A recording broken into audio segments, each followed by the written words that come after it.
ಇನ್ನೆಷ್ಟು ದಿನ ಕೇಳಿಸ್ಕೊಂಡು ಸುಮ್ಮನೆ ಇರೋಕ್ಕಾಗತ್ತೆ ಹೇಳಿ? ಹಾದಿ ಬೀದಿಯಲ್ಲಿ ನಮ್ಮ ತಂದೆನೇ ಉಳಿದ ಅವಧಿಗೂ ಸಿಎಂ ಶಸ್ತ್ರತ್ಯಾಗಾನೂ ಇಲ್ಲ, ಪದತ್ಯಾಗಾನೂ ಇಲ್ಲ ಅಂತ ಡಾಕ್ಟರ್ ಯತೀಂದ್ರ ಹೇಳಿದ್ದೇ ಹೇಳಿತ್ತು. ಪದೇ ಪದೇ ಕಿಚ್ಚು ಹೊತ್ತಿಸ್ತಾ ಇರುವಂತಹ ಸಿಎಂ ಪುತ್ರನ ಮೇಲೆ ಡಿಸಿಎಂ ಡಿಕೆಶಿ ಬಣ ಕೆರಳಿದೆ.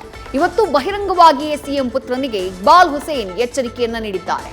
ಇತ್ತ ಕಾಂಗ್ರೆಸ್ನ ಕುರ್ಚಿ ಜಗಳ ಬಿಜೆಪಿಗೆ ರಸದೌತಣ ಬಡಿಸಿದೆ.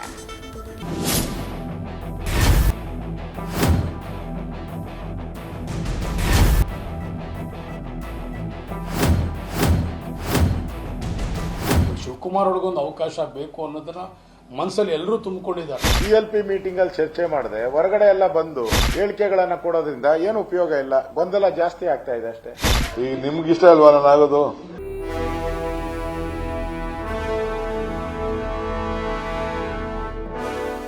ಸಂಕ್ರಾಂತಿನೂ ಕಳೆದಿತ್ತು. ಕ್ರಾಂತಿಯ ಗುಮ್ಮ ತಕ್ಕ ಮಟ್ಟಿಗೆ ಮಂಜುಗಡ್ಡೆಯಂತೆ ಹೆಪ್ಪು ಕಟ್ಟಿತ್ತು. ಈ ಮಧ್ಯೆ ಸಮಯವೇ ಎಲ್ಲದಕ್ಕೂ ಉತ್ತರ ನೀಡುತ್ತೆ. ಧೈರ್ಯಂ ಸರ್ವತ್ರ ಸಾಧನಂ ಮಂತ್ರ ಪಠಿಸ್ತಾ ಡಿಸಿಎಂ ಡಿಕೆಶಿ ಕೂಡ ಸುಮ್ಮನಾಗ್ಬಿಟ್ಟಿದ್ರು. ಆದ್ರೆ ರಥ ಸಪ್ತಮಿ ಕಳೆದು ಮಾಘ ಮಾಸ ಆರಂಭ ಆಗ್ತಿದ್ದಂತೆ ಯತೀಂದ್ರ ಹಚ್ಚಿದ ದಳ್ಳೂರಿ ಸಿಎಂ ಕುರ್ಚಿ ಕುರಿತ ಹಸ್ತಕ್ಷೇಪ ಮತ್ತೆ ದಟ್ಟ ಹೊಗೆಯಾಡುವಂತೆ ಮಾಡಿದೆ.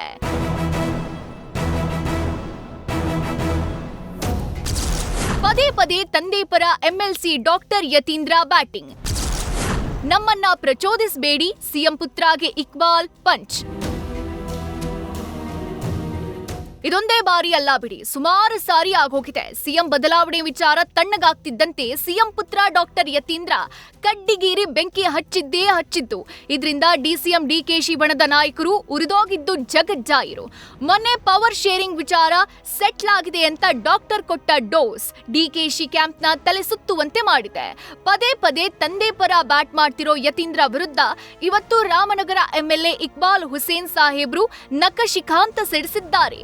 ಎಲ್ರಿಗೂ ತಂದೆ ಮೇಲೆ ಪ್ರೀತಿ ಇದ್ದೇ ಇರುತ್ತೆ. ಈ ತರ ಹೇಳಿಕೆ ಕೊಟ್ಟು ಬೇರೆಯವರನ್ನ ಪ್ರೊವೋಕ್ ಮಾಡೋದು ಎಷ್ಟು ಸರಿ? ಸಿದ್ದರಾಮಯ್ಯ ಸಾಮಾಜಿಕ ನ್ಯಾಯ ಮಾತನ್ನ ನೆನಪಿಸಿ ಪಂಚ್ ಕೊಟ್ಟಿದ್ದಾರೆ. 100 ಜನ ನಿಲ್ತಾರೆ, 140 ಜನ ನಿಲ್ತಾರೆ ಸರ್.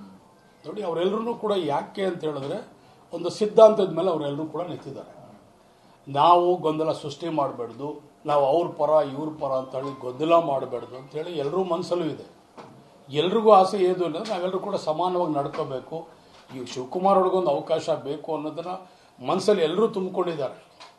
ಎಲ್ರಿಗೂ ಅದೇ ಆಸೆ ಇದೆ. ಆದರೆ ಗೊಂದಲ ಮಾಡಿ ಈ ಹೇಳಿಕೆಗಳಿಂದ ಗೊಂದಲಗಳನ್ನು ಮಾಡ್ಕೋಬಾರ್ದು, ಸೃಷ್ಟಿ ಮಾಡಬಾರ್ದು ಅಂತ ಹೇಳಿ ಅವರೆಲ್ಲರೂ ಕೂಡ ಕೆಲವರು ಮೌನ ಆಗಿದ್ದಾರೆ, ಕೆಲವರು ಒಳಗೆ ಮಾತಾಡ್ತಾರೆ. ನಾನು ಕ್ಲಿಯರ್ ಕಟ್ಟಾಗಿ ಹೇಳ್ತಾ ಇದ್ದೀನಿ, ನಾನು ಒಬ್ಬ ಶಾಸಕನೇ, ಅವರು ಒಬ್ಬ ವಿಧಾನ ಪರಿಷತ್ ಸದಸ್ಯರು, ಅವರೊಬ್ಬರು ಶಾಸಕರೇ. ಅವರು ಕೂಡ ಎಲ್ರಿಗೂ ಒಂದೇ ನ್ಯಾಯ ಆಗಬೇಕು. ಅದನ್ನು ಯಾರು ಅದನ್ನು ಆಡಳಿತ ನಡೆಸ್ತಾ ಇದ್ದಾರೆ, ಯಾರ ಸ್ಥಾನದಲ್ಲಿ ಕೂತಿದ್ದಾರೆ, ಆ ನ್ಯಾಯವನ್ನು ಅವರೆಲ್ಲರೂ ಕೂಡ ಕೊಡಬೇಕಾದ ಧರ್ಮ ಅವ್ರದ್ದು. ಅವ್ರು ಅದನ್ನು ಮಾಡ್ಕೋಬೇಕು. ನನಗೆ ಅವ್ರು ಯಾಕೆ ಕೊಡಲಿಲ್ಲ ಅಂತ ನನಗೆ ಕೇಳಕ್ಕೆ ಬರಲ್ಲ. ಕೊಟ್ಟರೂ ಪರವಾಗಿಲ್ಲ, ಕೊಡದಿರೂ ಪರವಾಗಿಲ್ಲ. ಅವ್ರು ಇನ್ನೂ 10 ನೋಟಿಸ್ ಕೊಟ್ಟರು ನಾನು ಅದೇ ಉತ್ತರ ಬರ್ತದೆ ನಮ್ಮ ಹತ್ರ. ಕಾಂಗ್ರೆಸ್ನ ಕುರ್ಚಿ ಡ್ರಾಮಾ, ಬಿಜೆಪಿಗರಿಗೆ ಹಂಗಾಮ. ಸಿಎಂ ಕುರ್ಚಿ ಜಗಳಕ್ಕೆ ವಿಪಕ್ಷ ನಾಯಕ ಆರ್ ಅಶೋಕ್ ಕಿಡಿ.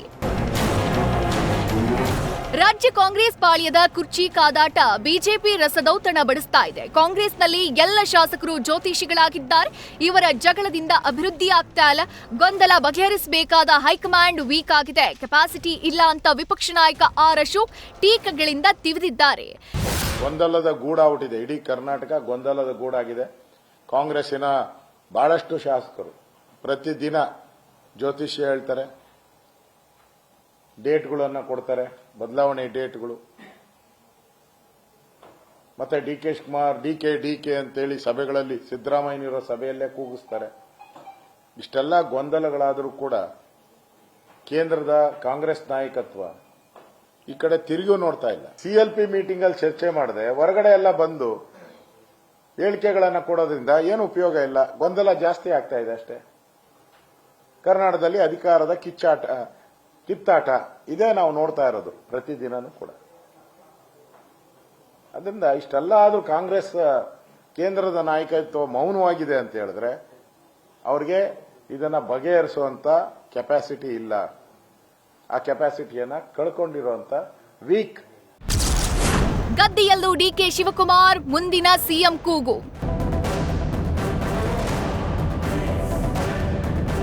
ಇತ್ತ ಸಿಎಂ ಪಟ್ಟಕ್ಕಾಗಿ ಮುಸುಕಿನ ಗುದ್ದಾಟ ನಡೀತಾ ಇದ್ರೆ ಅತ್ತ ಗದ್ದೆಯಲ್ಲೂ ಡಿಸಿಎಂ ಡಿಕೆಶಿ ಸಿಎಂ ಆಗ್ಲಿ ಅನ್ನೋ ಕೂಗು ಕೇಳಿಬಂದಿದೆ. ಮಂಡ್ಯದ ಮೊತ್ತಹಳ್ಳಿ ಗ್ರಾಮದಲ್ಲಿ ಭತ್ತದ ಪೈರಿನಲ್ಲಿ ಡಿಕೆಶಿ ಸಿಎಂ ಆಗ್ಲಿ ಅಂತ ಅಭಿಮಾನಿಗಳು ವಿಶೇಷ ಬೇಡಿಕೆ ಇಟ್ಟಿದ್ದಾರೆ. ದೇವರ ಆಶೀರ್ವಾದದಿಂದ ಸಿಎಂ ಆಗೇ ಆಗ್ತಾರೆ. ಸಿದ್ದರಾಮಯ್ಯ ಅವರು ಕೂಡ ತಮ್ಮ ಹುದ್ದೆ ಬಿಟ್ಕೊಡ್ಲಿ ಅಂತ ಅಭಿಮಾನಿಗಳು ಮನವಿ ಮಾಡಿಕೊಂಡಿದ್ದಾರೆ.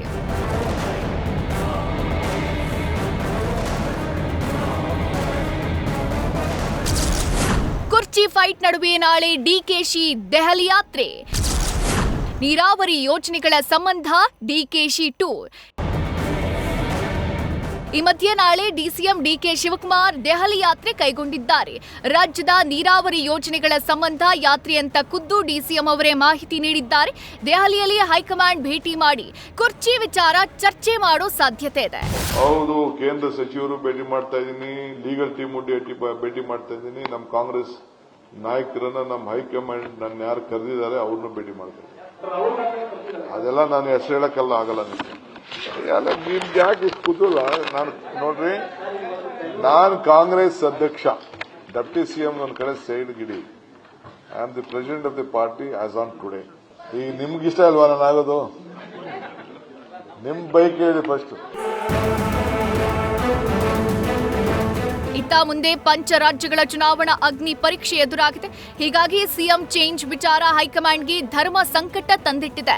ಅಹಿಂದ ಮತಗಳ ಮಷೀನ್ ಸಿದ್ದರಾಮಯ್ಯರಿಂದ ಬಲವಂತವಾಗಿ ಅಧಿಕಾರ ಕಿತ್ಕೊಳ್ಳೋ ಧೈರ್ಯ ತೋರ್ಲಾಗ್ತಿಲ್ಲ. ಇತ್ತ ಡಿಸಿಎಂ ಡಿಕೆಶಿಗೂ ವಿವೇಕ ಜಾಗೃತ ಆದಂತಿದೆ. ಡಿಕೆಶಿ ವಿವೇಕ ಹೊಂದಿದ್ದಾರೆಂದ್ರೆ ಅವರೊಳಗೆ ಪಳಗಿದ ರಾಜಕಾರಣಿ ಕೆಲಸ ಮಾಡ್ತಿದ್ದಾನೆ ಅಂತಾನೆ ಅರ್ಥ. ಪ್ರಯತ್ನ ವಿಫಲ ಆದ್ರೂ ಪ್ರಾರ್ಥನೆಯ ಫಲ ಸಿಗೋ ಅದಮ್ಯ ವಿಶ್ವಾಸ ಇನ್ನೂ ಇದೆ. ಇದನ್ನೆಲ್ಲ ನೋಡಿದ್ರೆ ಸರ್ವಂ ಕಾಲಮಯಂ ಕಾಲಾಯ ತಸ್ಮೈ ನಮಃ ಅನ್ಬೋದು. Harish Kakol, political bureau, news first. News first ನಿರ್ಭೀತಿಯಿಂದ ನಿಮ್ಮ ಪರವಾಗಿ.